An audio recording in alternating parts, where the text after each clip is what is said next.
Olá! Sejam muito bem-vindos! Hoje o nosso papo é sobre um dos conceitos mais cruciais da hidráulica. A gente vai mergulhar fundo e de um jeito bem prático em como entender, calcular e, o mais importante, como resolver a famosa perda de carga nos sistemas. Vamos nessa? Já pararam para pensar nisso? Um fluido, ele começa a viagem com uma certa energia, sabe? Uma pressão inicial. Só que, lá no fim do percurso, uma parte dessa energia simplesmente sumiu. Então a grande pergunta que fica é, para onde ela foi? É um mistério que a gente vai desvendar juntos agora. E aqui está o nosso principal suspeito, a perda de carga.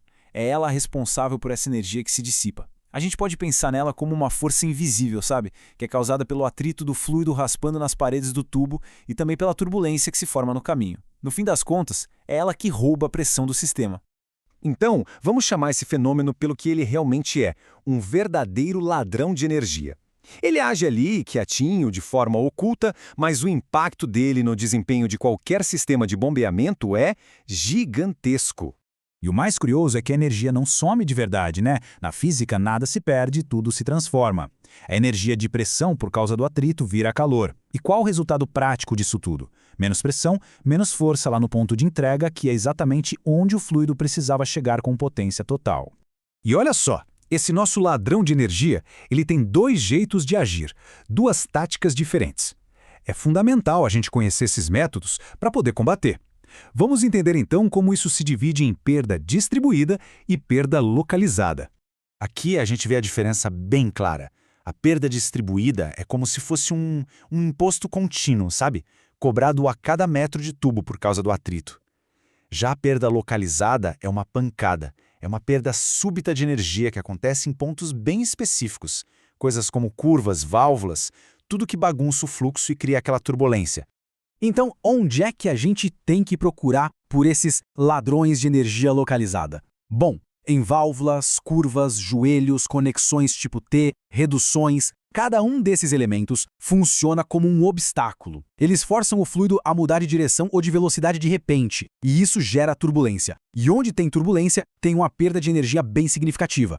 Certo. Então a gente já sabe o que causa a perda e onde ela acontece. O próximo passo lógico é como é que se mede esse prejuízo todo. Para isso, a gente precisa das ferramentas certas. E na hidráulica, as nossas ferramentas são as fórmulas. Basicamente, a gente tem duas equações principais na nossa caixa de ferramentas. Para um projeto mais comum, digamos, abastecimento de água numa cidade, a fórmula de Hazen-Williams geralmente é a mais usada porque ela é mais simples. Mas se o projeto for com um óleo industrial, por exemplo, onde a viscosidade muda com a temperatura, aí a Hazen-Williams já não serve. A gente precisa da equação de Darcy-Weisbach. Ela é mais complexa? Sim. Exige mais dados como o fator de atrito, mas em compensação ela é muito mais precisa e abrangente. Agora vem a parte boa, a parte mais importante.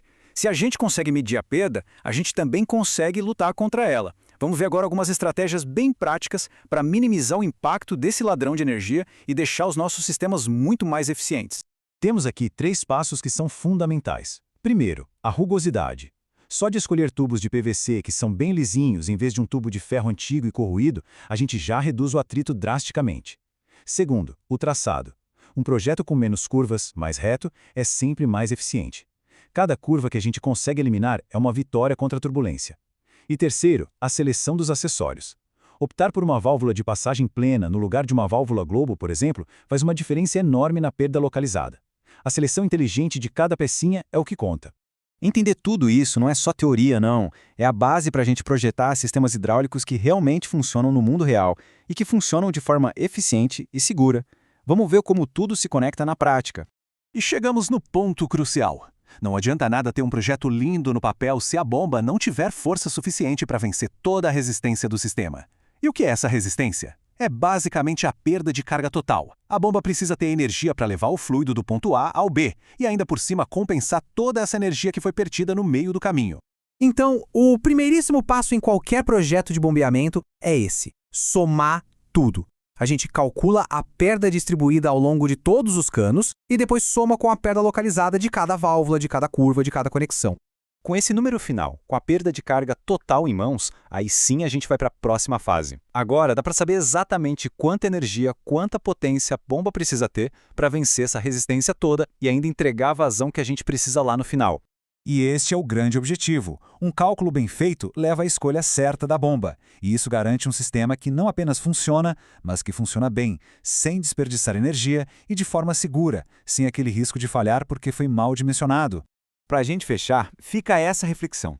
Não importa se é o abastecimento de um prédio ou um grande sistema de irrigação. Entender e combater a perda de carga é o que separa um projeto mais ou menos de um projeto realmente eficiente e econômico. Aquele ladrão de energia vai estar sempre por ali, mas agora nós sabemos como identificar e, principalmente, como minimizar o seu impacto. Muito obrigado pela companhia e até a próxima.